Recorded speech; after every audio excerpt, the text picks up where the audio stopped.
The cold wind moved through the broken houses of Outpost 9. Smoke rose from the ruins. Bodies lay in the dirt, still and silent. The attack had come fast, black ships falling from the sky like shadows. The Krexan, tall and sharp-eyed aliens, showed no mercy. They didn't want land. They didn't want gold.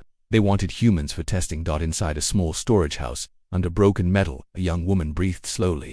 Her name was Elara. Dust covered her face, and blood ran down her arm, but her eyes were open. She didn't cry. She didn't speak. She waited. The door of the building crashed open. 2 Krexan soldiers entered, their weapons glowing.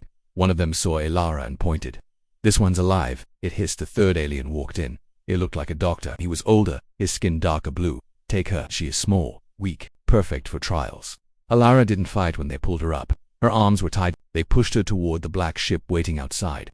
Around her the town was burning. She didn't look back. She didn't make a sound. But deep inside her something had started to burn. The inside of the alien ship was cold. The walls were metal, smooth and dark. Elara was pushed into a small glass room with a single chair. The Krexan doctor walked in after her. "Do you know where you are, human?" he asked. Elara looked at him but didn't speak. "You are on a research ship. We are studying your kind. Most don't survive, but we are curious how much pain your weak bodies can handle." Still, Elara said nothing. "You will speak. You will scream. They all do." The doctor walked away, leaving her alone. The door closed with a heavy sound. Elara sat on the chair and looked around. Cameras watched her. Machines buzzed nearby. The air smelled like oil and blood. She closed her eyes. She remembered her father's voice. "Never let them see you break. Even when you feel like falling apart, smile. It confuses the enemy." Elara smiled. Hours passed. A loud click came, and a different alien entered. This one had 4 arms and a face full of small lights. He pushed a cart with sharp tools. Elara's heart beat faster, but she kept her face calm. "This is called the introduction phase," the alien said. "We begin with heat and skin reaction." He placed a glowing rod near her arm. It burned her skin. The pain was real, but Elara bit her lip and didn't move. The alien looked confused. "You should be screaming." She looked up at him and smiled. "Is this all you have?" The alien paused, then pressed the rod harder. Her skin turned red, then black. Still, no sound. The alien turned to the camera and said something in his language. A voice replied from the speaker. "Increase level." "Let's see her scream." Elara's body was hurting, but her mind was stronger. She had lost her family in another raid. She had walked through fire once to escape a burning outpost. This pain was nothing. The door opened again. The Krexan doctor returned. He looked at her arm, then at her eyes. "You should be crying." "I've cried enough," she said softly. "You don't get my tears. You don't understand, human. You are not here to fight. You are here to help us improve our weapons." "Then I hope you're ready to fail," Elara said. The doctor narrowed his eyes. "Your body will break before your spirit does. We'll see how long you last." As he left the room, Elara leaned back. Her face was pale, and the pain was sharp. But inside she felt something grow. These aliens thought she was weak, but they were wrong. They thought pain would break her, but they didn't know it only made her stronger. That night, in her small cell, Elara whispered to herself, "They chose the wrong girl." Somewhere outside, a Krexan soldier spoke to another. "The subject is not reacting as expected. Will they all break?" But Elara wasn't like the others. She had already broken once when she lost her home, her people, her hope. Now there was nothing left to break, only something left to build. Revenge, and the Krexan didn't see it coming. The next morning, 2 Krexan guards arrived at Elara's cell. They didn't speak. They simply opened the door and grabbed her arms. She didn't resist. Her face was calm, but her eyes were sharp, watching everything, every hallway, every camera, every step. They brought her to a wide room filled with machines. The walls were gray and full of wires. In the middle was a chair with metal arms and leather straps. Strange tools floated above it, spinning, glowing, waiting. This was the pain room. The Krexan doctor stood beside the chair. His long fingers touched a control panel. "Today we measure your pain resistance," he said. "Don't worry. You will pass out before you die." Elara didn't reply. She looked at the chair, then looked back at him. "You're very sure of that?" He didn't answer. The guards pushed her into the chair and strapped her arms and legs tightly. The cold metal touched her skin. Lights blinked. A strange sound filled the room, like a heartbeat, but not hers. A robotic arm moved above her head. A needle came down slowly and entered her neck. Her body shook, but she didn't scream. "We just sent an electric virus through your nerves," said the doctor. "It makes your brain feel fire, but it's not real. Only your pain is." Elara closed her eyes. Her teeth clenched, but she refused to make a sound. The fire in her mind grew hotter. Her heartbeat slowed. Her muscles tightened. Still, no scream came. One of the Krexan assistants whispered, "She's not reacting." "Increase the level," said the doctor. Another shock hit her chest. Her back arched. The machines beeped, louder. Her breath stopped for 3 seconds, but she kept silent. She's adapting, the assistant said in surprise. No, said the doctor. She's hiding it. But she will break. Elara opened her eyes. Her voice was weak but steady. You think I've never felt pain? You think this is new to me? The doctor frowned. What are you saying? I've felt worse, she whispered. When your people burned my home, when I saw my sister crushed under rubble. You think your machines can hurt more than that? The doctor stared at her for a moment. Then he turned and walked away. Continue. Double the dosage. The robotic arms moved again. Spikes came out. They touched her skin, sending cold waves into her bones. Elara began to tremble. Blood ran from her nose. Her hands clenched into fists. Her heart wanted to quit. But her mind said, hold on. Then something strange happened. The machines beeped once, ... and then stopped. All the lights in the room flickered. The robotic arms froze in midair. What's wrong? Shouted the doctor. A voice replied from the wall speaker. System overload. Subject's brainwaves are disrupting the equipment. What? Elara smiled. It was small, but real. You're afraid, she said. The doctor stepped forward. You are still in pain. Still human. Elara looked straight into his yellow eyes. I am still human. That's what makes me dangerous. The doctor stared at her. He didn't understand how she was still alive, still talking. But the machines did not lie. Her brain was creating a pattern they had never seen, a survival pattern. It was not fear. It was not surrender. It was growth. Take her back to the cell. The doctor ordered. Prepare new tests. Something stronger. Something different. The guards unstrapped her. Her body fell to the floor, weak and shaking. But as they pulled her up, she laughed. It wasn't a loud laugh. It wasn't crazy. It was quiet and terrifying. One of the Krexan guards paused. Why is she laughing? Elara whispered. Because I know something you don't. The doctor turned. What do you know, human? She looked at him and said, you made a mistake. You picked the wrong girl. They dragged her back to the cell. Her body was hurt. Her skin was burned. Her lips were bleeding. But her eyes were burning with something new, power back in her cell. She sat on the floor, breathing slowly. In her mind, she saw everything. The pain, the machines, the room layout, the guards' movements, all of it, and she was planning this. Wasn't just survival now. This was war. And the Krexan had no idea that their pain room had just created their worst enemy. Elara lay on the cold floor of her cell. Her body was shaking. Her skin was red with burns. Her lips were dry, but her eyes were open and focused. She had survived the pain room. The Krexan had pushed her close to death, but she hadn't broken, and that scared them. The Krexan doctor watched her through a screen. She is not normal, he said. Her pain response is beyond anything we've seen. Another alien, a science officer, replied. She's dangerous. If we can't break her body, maybe we can break her mind. The doctor nodded. Prepare the neural trap. That night, Elara's cell filled with a strange white mist. She tried to stand, but the gas made her fall. Her vision blurred. Her mind became heavy. Then everything went black. When she opened her eyes, she was no longer in her cell. She stood in her childhood home. Everything looked the same. Her father's chair, the old wooden table, the picture of her mother on the wall. For a second, she smiled. But then something felt wrong. It was too quiet. Outside the window, there was no sky, only darkness. She stepped outside. The village was empty. Houses were standing, but no people, no voices, just silence. Suddenly, she heard a scream. She ran to the sound and saw her younger sister Elara trapped under a broken roof. Blood ran down her face. She was crying, Elara, help me. Elara rushed forward, heart pounding, but when she touched her sister, Elara turned into ash. Elara fell back, breathing hard. Her eyes filled with tears. No, this isn't real. A voice echoed from the sky. Correct, this is not real, but your pain is. It was the Krexan doctor's voice. We built this world from your memories. Every loss, every fear, every moment of pain. This is your mind now, and we control it. Elara stood up, shaking. You think you can use my memories to break me? The voice replied, we already are. The scene changed. She now stood in the ruins of Outpost 9. Fire burned around her. She saw her parents running. Then laser fire cut them down. She screamed and ran to them, but their bodies vanished into dust. The ground cracked open. Elara fell into darkness. She landed hard. Around her, black walls rose. A cage of light formed above her head. Laughter echoed. Alien laughter. This is where you will stay, said the voice, in your mind forever. Elara sat in the dark. Her hands shook. Her breathing slowed. The memories felt real too real. Her heart wanted to give up, but then something inside her pushed back. She closed her eyes. This isn't mine, she whispered. This pain belongs to me, but the control does not. She focused. She remembered her mental defense program. Back in the academy, she had studied neural traps. She knew how to fight them. She took a deep breath. Then she stood. The cage of light above her cracked. The dark walls began to shake. The aliens watching her from the control room looked at their screens. Her brainwaves are changing. What is she doing? Inside the trap, Elara opened her eyes and they glowed. The walls exploded outward. The sky turned red. Fire rose from her feet. She smiled. You want my memories, she shouted, then take everything. The dream world shifted. The fire grew. The Krexan found themselves inside her trap now. Their voices turned to fear. She's taking over.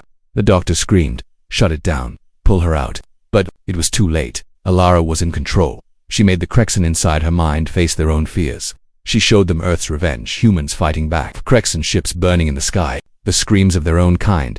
The system overloaded, and in the real world, the Krexan machines began to spark. The neural trap chamber shook. Elara's body glowed with energy. One of the science officers collapsed, blood pouring from his nose. The doctor yelled, "End the link." Shut her down. The machines powered off. Elara's body went still. They placed her back in her cell. Her eyes were closed, her face pale. "She's alive," said one guard, "but unconscious." "No," said the doctor, "she's dangerous. We must study her more carefully." Inside the cell, Elara slowly opened her eyes. She whispered, "You can't control me. Not in my mind, not in my body." And now she knew the truth. If she could take control of the trap, she could take control of more. The Krexan had given her access to their systems through their own technology. They didn't break her. They opened the first door, and Elara was ready to walk through it. Elara sat quietly in her cell. Her body was still healing, but her mind was sharper than ever before. The pain room didn't break her. The mind trap didn't control her. Instead, they taught her how the Krexan thought, how they worked, what they feared. They thought she was just a test subject, but now she was something else, a threat. She watched the guards every time they brought food. She counted the seconds between patrols. She listened for footsteps, memorized the door sounds, even the air pressure when the doors opened and closed. Every small thing became part of her plan. The ship had cameras everywhere, but she had learned something from the mind trap, how their tech worked, how it connected, and how it could be fooled. The Krexan thought she was sleeping, but every night she was watching. One evening a new guard entered, tall, red-eyed, younger than the others. He placed food inside and turned to leave, but he dropped something near the door, small, black, and round. Elara picked it up. That it was a data bead. She looked through the small hole in the wall after he left. No one came back. No alarm, no sound. She hid the bead under her pillow. That night, while pretending to sleep, she pressed it to her skin. It activated silently. A voice entered her mind. "You're not alone." She sat up straight, heart pounding. The voice spoke again. "My name is Kane, human engineer captured 3 years ago. I've been hiding in the ship's systems since then. I saw what you did. You broke the trap. I can help you escape." She whispered back. "Why now? You're different. The others broke, but you made the system break." "I've been waiting for someone like you," Elara asked. "Can you access the ship's systems?" "I can't control them," Kane replied. "But I can see everything, and I can show you the way out." Elara looked at the walls of her cell. "Then let's begin." For the next few days she followed Kane's instructions. She faked weakness during tests. She acted slow. The guards began to relax. One even stopped locking her straps during transport. She used those small chances to map the halls. She learned which rooms were guarded, where the weapons were kept, where the escape pods were stored. Then the time came. Kane whispered into her mind. "Tonight, power grid maintenance begins. Security will be low. 1 guard per hallway. You'll have 5 minutes before backup arrives." Elara nodded. When the guard entered that night with her food, she moved fast. Her hand grabbed the food tray and smashed it into his face. Before he could react, she used his own weapon to stun him. He fell hard. She grabbed his keycard and ran. The halls were quiet. The lights blinked. Red lines ran across the walls. The ship was huge, but she knew exactly where to go. Kane guided her through the speakers in her head. Left, now right. Elevator coming down. Hide. She slipped into a storage unit and waited. The Krexan passed by, talking in their language. One paused, sniffed the air, but after a few seconds, they walked on. Elara came out, heart racing. "Almost there," Kane said. She reached the weapons room. 2 laser pistols, a shock baton, and a small explosive. She took them all. Then she opened a panel in the wall inside. Wires ran like veins. "Cut the green one," said Kane. She cut it. Suddenly, the ship lights flickered again. Doors unlocked across the hallway. Alarms didn't sound. She had just disabled the internal tracker system now. The Krexan wouldn't know where she was, but she wasn't leaving yet. She moved toward the lower deck, where the other human prisoners were kept. "I'm not escaping alone," she told Kane. "Then hurry," he said. "They'll find the guards soon." She reached the prison block and used the guard's key. The doors slid open. 6 humans sat inside, tired, broken, silent. Elara stepped in. "Get up," she said. "We're going home." They stared at her. One woman whispered, "You escaped." "No," Elara replied. "We're escaping now. Move." With help from Kane, she guided them through the maze of tunnels. One man fell behind, limping. She carried him on her shoulder. Gunshots echoed from above. They found the body. Kane warned. They reached the escape pod bay. A single pod stood ready, just enough space for 6.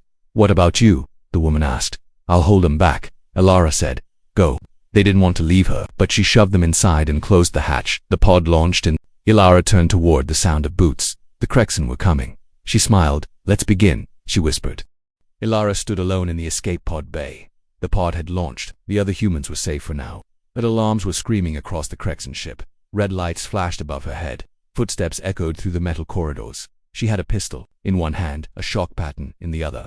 Her back hurt, her arms burned, and her legs were weak, but her eyes were focused. She had no plan to run now. This part was about payback. Kane's voice spoke in her mind. "The Krexan are sending a full team, at least 10 soldiers, all armed. Let them come," Elara said quietly. She moved to the shadows, crouched low behind a thick pillar. Her breathing was slow, calm. A moment later, the door slid open with a loud hiss. Krexan soldiers stepped in, big, armored, and holding long laser rifles. Their eyes glowed in the dark. Their leader gave a short command in their alien language. They began to spread out. Elara waited out. One soldier walked past her hiding spot. She moved fast. One quick strike to his neck with the shock baton, and he collapsed. Before the others could turn, she grabbed his weapon and rolled across the floor, firing twice. 2 more Krexan dropped. Then everything exploded into motion. Laser bolts hit the walls around her. Sparks flew. She jumped behind a crate, breathing fast, reloading her pistol. Her hands were shaking from the force, but she didn't stop. Kane guided her. Left side, 2 more incoming. She turned and fired. One shot hit, one missed, but it was enough to slow them down. Elara crawled toward the back wall and placed the small explosive she had stolen earlier. She tapped it and whispered, "For Earth." Then she ran. The explosion shook the entire deck. Flames burst out. A large part of the floor collapsed, and 2 more Krexan fell into the lower chamber. Screaming, she didn't stop to watch. She kept moving, heading toward the control center. "Kane," she said between breaths, "open the doors ahead." "Done," he replied. "But be ready. The doctor is waiting for you." She didn't hesitate. She reached the main bridge. The tall metal door opened, revealing the Krexan doctor standing with 2 guards. He looked surprised to see her alive. "You have," he said. Stepping back, Elara raised her weapon. "You should have killed me in the pain room." The doctor snarled. "You were nothing, a simple test." Elara walked forward slowly. "No, I was the warning." One of the guards ran at her. She ducked, shot him in the leg, then stunned him with the baton. The other fired at her, missing by inches. She rolled to the side and fired back, hitting him in the chest. Smoke filled the air. Now only the doctor remained. He tried to run. Elara caught him near the console. She grabbed him by the collar and slammed him into the control panel. "You think humans are weak because we break," she said. "But we break, and we rebuild, stronger." The doctor's eyes were wide with fear. "You hurt my people. You destroyed my home. But I'm still here. You can't win," he whispered. "You're alone." Elara leaned closer. "No, you're the one who's alone now." She used his hand to activate the ship's override command. With Kane's help, they locked the ship's weapons, disabled the engines, and sent a signal to the nearest human fleet. Then she knocked the doctor out cold. Kane's voice returned. "Human battlecruisers have picked up the signal. They're on the way." Elara stood over the silent bridge. Smoke, fire, and bodies surrounded her. But for the first time since her capture, she smiled. "This is just the beginning," she said. Minutes later. Through the wide glass window of the bridge, she saw Earth ships arriving, fast, powerful, and angry. Elara didn't escape. She stayed behind because she wasn't just a survivor. Now she was the spark that started a war, and the Krexan would never forget the name Elara. Elara stood in the center of the Krexan command bridge. Smoke drifted through the broken lights. Sparks flickered from damaged control panels. Around her, Krexan soldiers lay unconscious or dead. Behind the glass, the stars burned bright, but brighter still were the approaching Earth warships. The human fleet had arrived. Kane's voice spoke softly in her mind. "They're here, 7 ships, battle-ready, fully armed, and they know who you are." Elara took a deep breath. She looked at the Krexan doctor, still tied to a chair. His eyes were full of hate but also fear. "This was your mistake," she told him. "You thought pain would break us. You thought we were weak. You forgot what humans do when you hurt what we love." Outside, the first Earth ship sent a message. The sound echoed across the control room. "This is Commander Mason of the warship Resolute. Identify yourself." Elara stepped forward. She pressed the command panel. Her voice was calm, clear, and strong. "This is Elara Dane, Earth citizen, prisoner of war. Now in control of the Krexan vessel Tovak. I've neutralized the crew. Sending full ship schematics and data logs now." There was a pause. Then Mason's voice returned. "We've been looking for you. The galaxy knows your name. Good work, soldier." More ships dropped out of warp. The sky outside was now filled with human power, black steel, glowing blue engines, and rows of weapons ready to fire. Elara smiled. "Kane, send them everything. Weapon systems, fleet locations, their research labs, everything the Krexan have done to humans." "Already uploading," Kane said. "We've just lit a fire." Inside the Krexan ship, alarms began to scream again.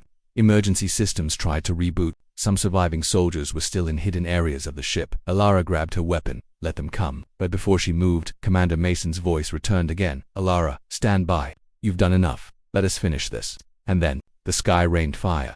Earth's ships opened fire on the Krexan fleet, guarding the outer rim. Explosions lit the void. Krexan cruisers shattered under human missiles. Laser beams tore through alien hulls. It wasn't a battle, it was a punishment. Inside the ship, Elara watched it all from the bridge window. She saw one Krexan flagship try to escape, but it was caught by two Earth gunships and torn apart. The Krexan doctor trembled in his chair. You're monsters, he hissed. No, Elara said. We're the answer to your mistake.